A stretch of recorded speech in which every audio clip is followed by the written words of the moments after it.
Hello Aquarius, it's me Beata from horoscopesandreadings.com, and now I would like to tell you what you can expect in May 2017. So in case you have your sun sign in Aquarius or your rising sign in Aquarius, then this video is for you. First, I would like to tell you that I have divided this forecast into main categories which are, let's say, the most impacted for you in May.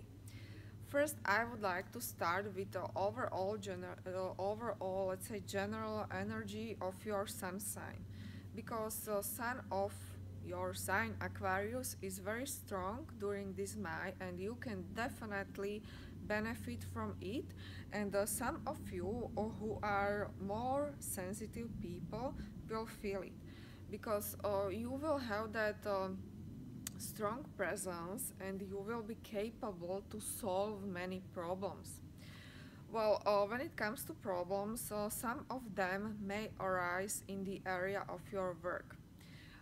You will probably not understand very well where it's coming from, who's responsible, whose fault it is, but you will have that strength to solve the problem very quickly and properly. Yes, so you can solve problems not only in work but in your whole life, whatever the problem might be, because you have that mental clarity in you. And as I have said, your sun sign energy of your sun is very strong. So whatever idea will come up to your mind is good. Whatever solution will come up to your mind is good, and you should definitely follow it.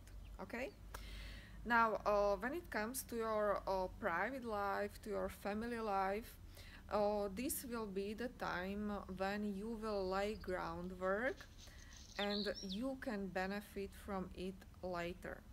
So for instance, you might come to conclusion that you want to move or you want to renovate your house, because these all are possibilities in May for you.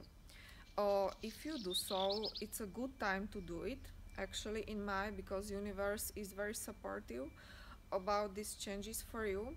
And as I have said, you are laying foundations, so you can benefit from it later. Maybe you will not see results immediately in your family environment, but later on you will definitely see what you have done. Okay, so I'm done with this forecast for you. I would like to tell you that I'm doing here very general predictions because it is based only on your sun sign. But if you want to really have a future revealed for you, you should ask for a report from professional astrologer. I hope this video resonates with you. If it does, you can subscribe to my channel, and I wish you a very nice month. Bye bye.